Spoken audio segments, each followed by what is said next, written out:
Controversial stuff aside, Attack on Titan is one of the most highly regarded anime in recent years, renowned for its impressive world building, engaging character writing, and intriguing story. But today, none of that matters, because I want to talk about an aspect of Attack on Titan that is actually very underrated, and that is its power system. When talking about great power systems, you'll see talk about Nen or alchemy. Nowadays, cursed energy from Jujutsu Kaisen has a pretty good reputation as well. Titan shifters aren't even a part of the conversation, and I get why that is, because when you think of what a power system is supposed to do, generally the answer people come to is that it lets a writer make great fights, or write interesting powers. At least if you're watching a battle shonen, that is almost always the main purpose. But that's not really true. The point of a power system is the same as any other part of a story. It allows the story to work. The mark of a great power system is that the story it's in only works with that power system. I talked about this briefly in a recent video, but the reason Fullmetal Alchemist's power system is so great is that it can achieve that without being contrived. The beginning and ending of FMA only work because of how this power system is intricately designed. The magic of a magic system is more than just allowing for combat, it is a part of the lives of those who can use it, and thus it informs both character and story. And in this way, the Titan Shifter system, or the paths of Attack on Titan, is one of the most intricately and well-designed power systems I have ever seen. And this is for a couple major reasons. The first is that it's designed to be a mystery. It may be hard to remember now, but there was a time when the biggest appeal of the series was its mystery. All we knew was that Titans were a thing, and then a really big one showed up for some reason, as well as his armored buddy over here, and they messed everything up. Also, Eren's basement is important for some reason. And then, suddenly, another weird Titan shows up, and it's Eren, practically back from the dead, really begging the question, what is going on? This reveal is so good because it immediately makes anyone paying attention reach the conclusion that the armored and colossal Titans are also like Eren, people that can turn into Titans. And this further sets up going into the female Titan arc because now we have a basis for understanding that this power exists. So it sets up the mystery of who the female Titan is, which, okay, Isayama kinda drops the ball on that part because it's so obviously Annie, but that's besides the point. What's so smart about this is that this wouldn't work with most power systems. In most series, this kind of plot wouldn't be possible because a power system is normally designed to be accessible. This is for a lot of reasons, but it's a very deliberate choice that wouldn't work here. By design, at most 9 people can be Titan Shifters, so even if we don't know that at the time, the plotline of finding who the Titan Shifters are bears weight because it's an extremely rare ability. From this point on, everything about this power system, which we later learn has to do with something called the paths, is designed to be a mystery to unravel that only furthers the mystery. Like just how someone becomes a Titan Shifter. Okay, so when you have a Titan Shifter, someone else can be turned into a normal Titan, and if that pure Titan, consumes the Titan Shifter, then they gain that Titan ability. And this is treated as a major reveal, except it isn't just a reveal because that immediately begs the question of who Eren got his power from. It really is unfortunate though how you get that power. I'm sure Eren would have been much happier eating a snack box from Tokyo Treat and Sakurako. That's right fellas, this video is sponsored. Thank you so much to Tokyo Treat and Sakurako for sponsoring this video. I mean, being sponsored is great and all, I love that, but getting a great product along with it in the form of a ton of snacks to enjoy has certainly been a great bonus for the job. And I'm happy that I also have the opportunity to share that with my amazing viewers. These guys are here to bring the experience of Japan to the comfort of your home. Tokyo Treat is all about bringing the latest exclusive and limited edition snacks all wrapped up in a nice seasonal theme. Like I got these chestnut flavored Kit Kats, I've never even heard of that. Apparently Kit Kats are really popular over in Japan and they have a ton of flavors. That's awesome and I never would have learned about that without this. I also got some orange juice that just tasted like some of the freshest OJ I've ever had, and it got here in a can. And there's all kinds of other stuff in there, from mochi to noodles to chips, and each box comes with 15 to 20 snacks. Now if you're looking for something a bit more traditional, then Sakurako is the way to go. Their box comes with tea and snacks snacks that are very authentic to Japanese culture, as well as some special Japanese tableware. Like this cool little plate I got. I think I'm actually gonna use it. This is really nice for snacks. My favorite thing from it was the white chocolate strawberry, which, looking at my favorites from these boxes, I'm gonna be honest, I'm starting to think I just like sweets too much. But anyway, if you get a box from Sakura Co., then you're also supporting local Japanese businesses. Overall, I had a ton of fun receiving these. Just the novelty of experiencing a fraction of another culture so far away like this was really cool, especially when I was sharing that with my friends. You also get a nice booklet that goes into a lot of information about the food you receive, like what it is since I can't read the Japanese on the labels, but you also get to know what the ingredients are and even allergen information. Plus some neat stuff about the culture that surrounds it. And another fun thing is the monthly theme going on with these snack boxes. For the month of September, Tokyo Treat, Sakura Co., and the people of Japan are all celebrating Tsukimi, the moon viewing festival. It's a centuries-old tradition and a time to appreciate the beauty of the autumn moon, a time to give thanks for the harvest. There are a ton of ways to celebrate Tsukimi, such as going to temples to pray and make offerings, or some people go out and have a picnic outdoors under the moonlight. And it's all tied together by food. No matter how a person celebrates, they'll probably be eating traditional Tsukimi foods, such as Tsukimi dango and mooncakes. And you can celebrate a little as well, which is exactly what Tokyo Treat and Sakura Co. are inviting you to do. With the Tokyo Treat box, you can get stuff like the Full Moon Rice Cracker or the Mint Chocolate Moon Rocks. And with a box from Sakura Co., you can get some Hatamugi tea that pairs nicely with the Full Moon cookie they provide. So what can I say besides it's a great time to get one, either for you or maybe even as a gift. And by using the links in the description below, you can use code ZENITH and get $5 off your purchase. Frankly, I don't think it's an opportunity you want to miss. Unfortunately, the people of Attack on Titan weren't granted such a fantastic opportunity. They'll have to stick to military rations and the occasional Titan shifter. And once someone does become a Titan shifter, they gain a host of powers, and while how the power system is presented is designed for the mystery of the story, it goes much deeper than that. Which brings us to point number 2, because everything about this power system is designed with plot and narrative in mind. Calling that unique might sound weird, but let me give an example. Take Nen from Hunter x Hunter. Every Nen user designs their own ability based on their talents. The main character, Gon Freaks, bases his ability on rock, paper, scissors. He can punch hard, do a cutting attack, or do an energy blast. You can replace this ability with just about any other powerful energy attack, and the story will probably work mostly the same. Nen's strength as a power system is it allows an ability to perfectly reflect the character, like with Gon's childish nature. The same goes for the restriction aspect of Nen.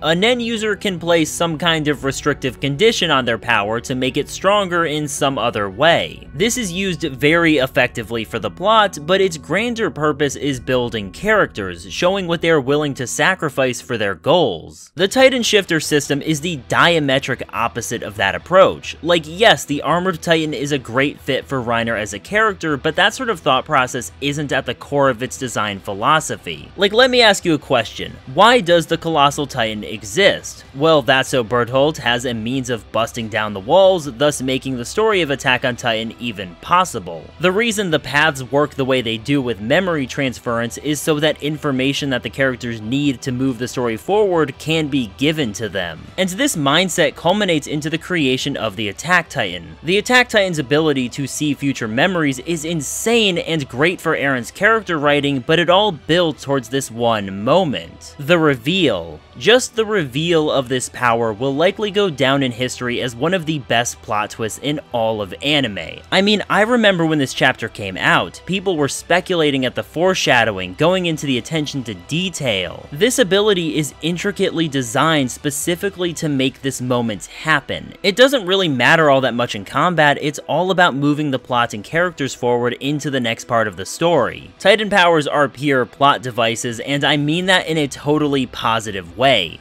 The story cannot work unless these powers work exactly how they do, and it really shows what Isayama's mindset was when constructing the lore and supernatural element of this world. By looking at the design philosophy of a power system, that supernatural element, it reveals the broader philosophy of the writer, since that element has no basis in reality and is entirely constructed. In Attack on Titan's case, it shows how incredible Isayama is at building a plot. A very complicated web of events that all mostly make sense because everything is designed to fit in a certain way. And that is the sheer underrated brilliance of Attack on Titan's power system.